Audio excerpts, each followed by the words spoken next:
From Wish TV and the All Indiana Podcast Network, this is the News 8 Daily 8 Podcast, a Wish TV News 8 update.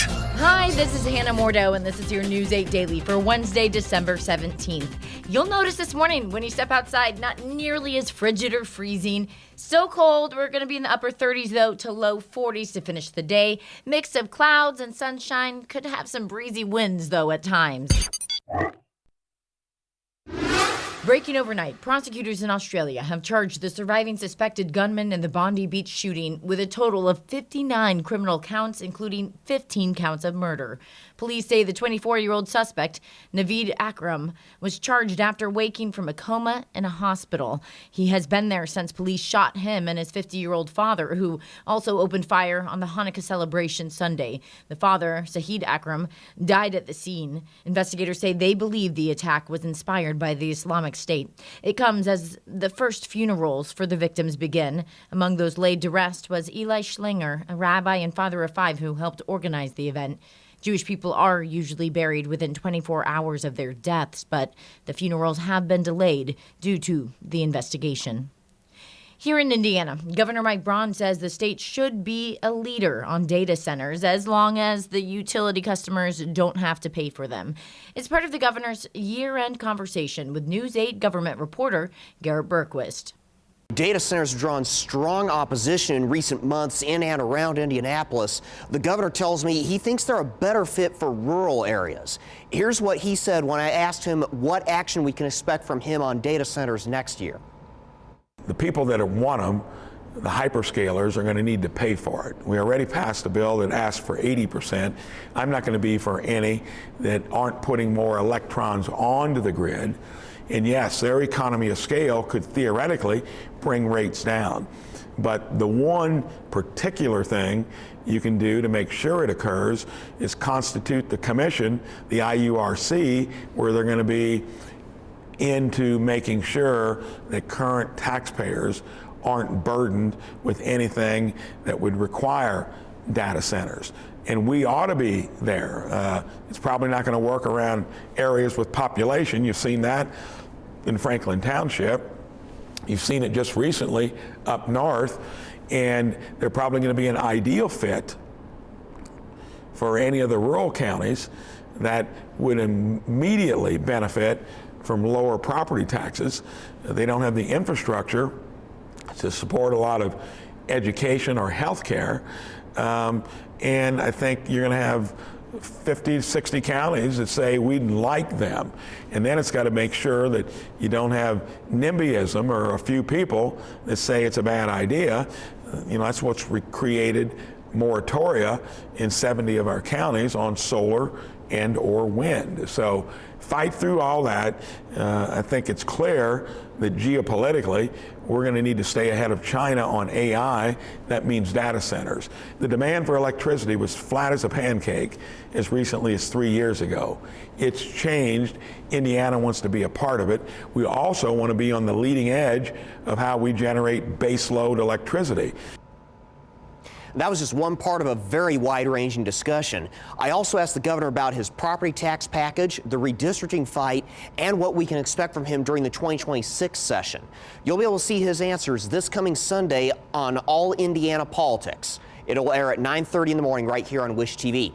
I'm Garrett Bergquist for Wish TV and WishTV.com. The State Ethics Commission is scheduled to vote tomorrow on a deal in which Indiana's former Secretary of Public Safety would admit to violating ethic rules. Under a proposed settlement, Jennifer Ruth Green would pay a $10,000 fine for using state property for political activity. The state's Office of Inspector General says Green directed employees to work on campaign-related social media and use a state vehicle for personal errands.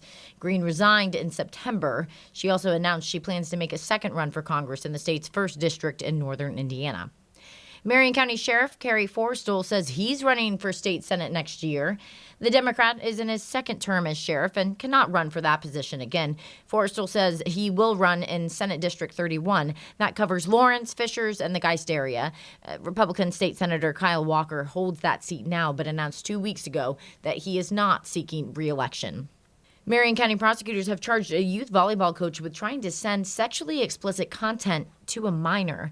Police began investigating Levi Garrett after a YouTuber posted a video publicly confronting the coach. The prosecutor says Garrett sent sexually explicit photos and organized a time to meet up with a person he believed was a 14-year-old boy. Investigators say it was actually an adult belonging to a private group that works to track down sex offenders. Prosecutors in Hancock County have charged a man with neglect after a neighbor found his toddler alone outside in the freezing cold in a diaper. News 8's Kat Sandoval spoke to that neighbor. This is Mary Jane Mayfield, who found the child in the snow. She doesn't consider herself a hero. She says it's by the grace of God that she found him.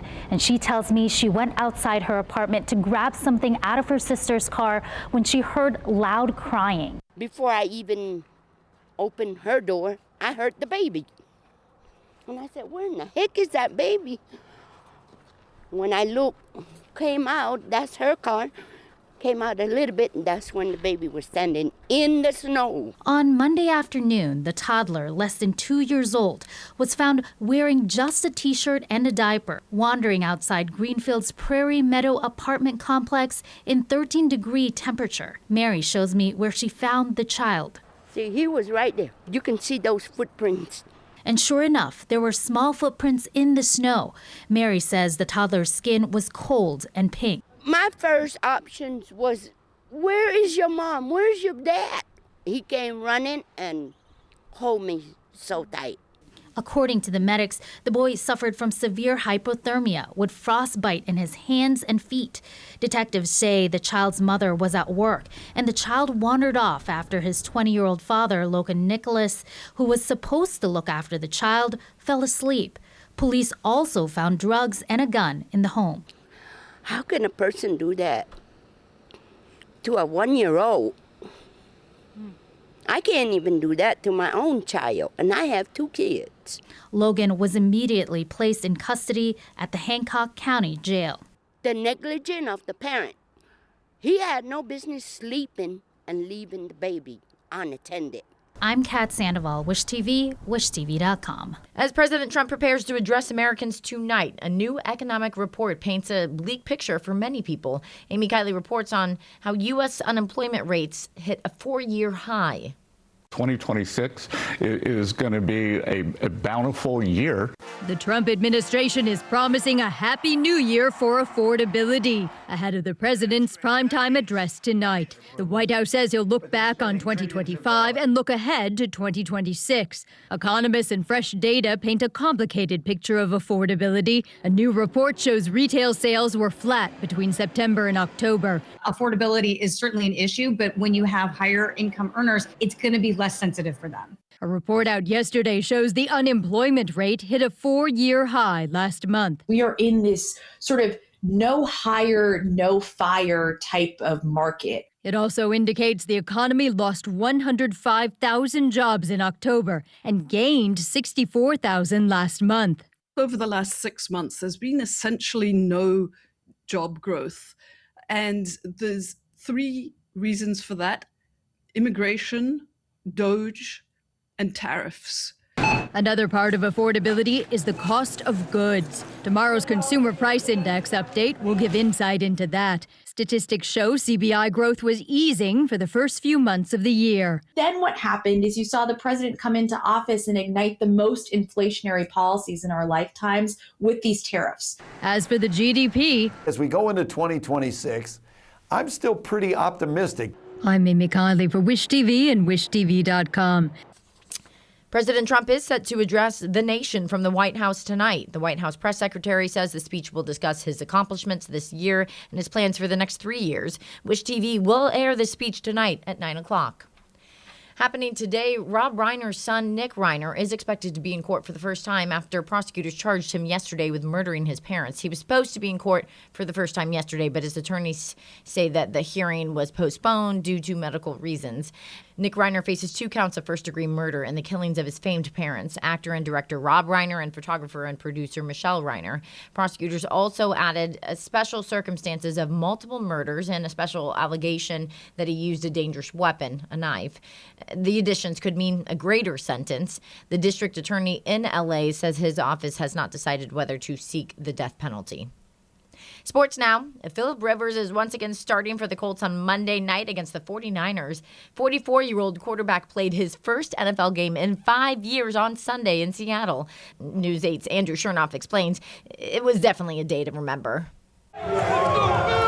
The eyes of the NFL world were focused on Philip Rivers Sunday in Seattle as everyone wondered how the 44-year-old quarterback would perform.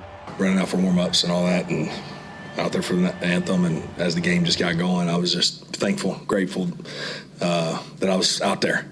And it was a blast. It was almost a movie script. The QB back in his first game in 5 years with a chance to lead his team to an upset win on the road. But it was just not meant to be as the Colts fell 18-16. This isn't about me. We got a team that was scrapping like crazy to try to stay alive and get in the postseason. So obviously we're all disappointed.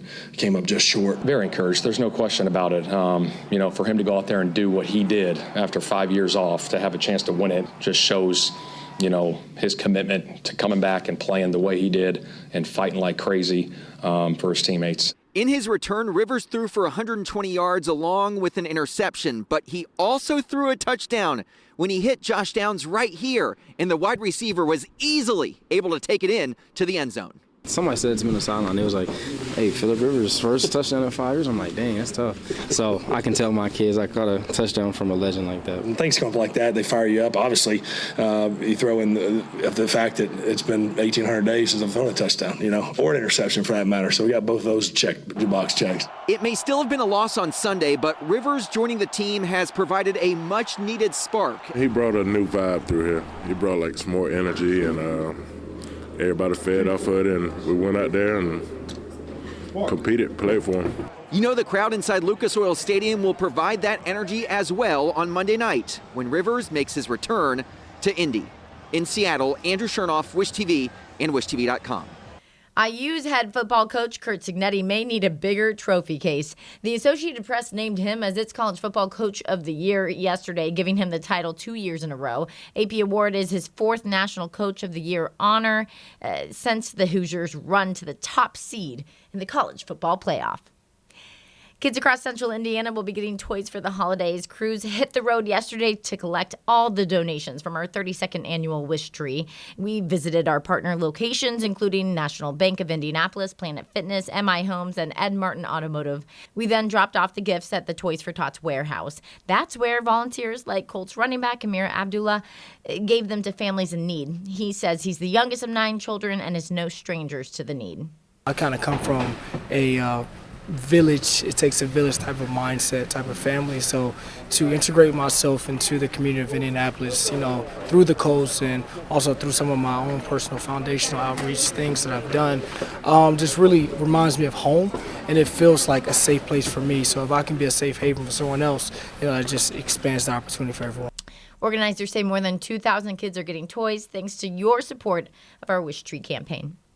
Wish TV is your education station. It is almost time to meet our Golden Apple Award winner for December. We have surprised her with the award and a school supply shopping spree to teachers' treasures. So here are 3 clues. She is not actually a teacher. She's an IPS social worker at Shortridge High School. You may recognize her effort to create a safe space for teenagers with the Shine Project. We featured it and her on Wish TV over the summer. And her devotion to young people goes far beyond her job description. She runs a handful of after-school programs and even takes students to the State House to talk to lawmakers.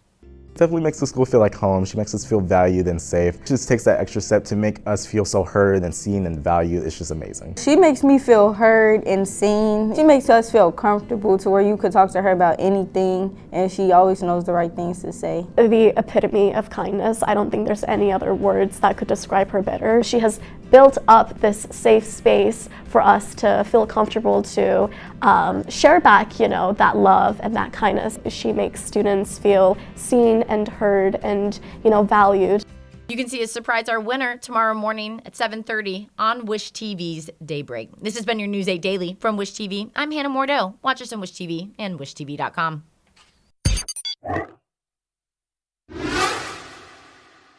This is the News 8 Daily 8 podcast, a Wish TV News 8 update on demand. For even more, on demand and on the go. Connect with Wish TV on Facebook at WishTV.com and on the free Wish TV mobile app.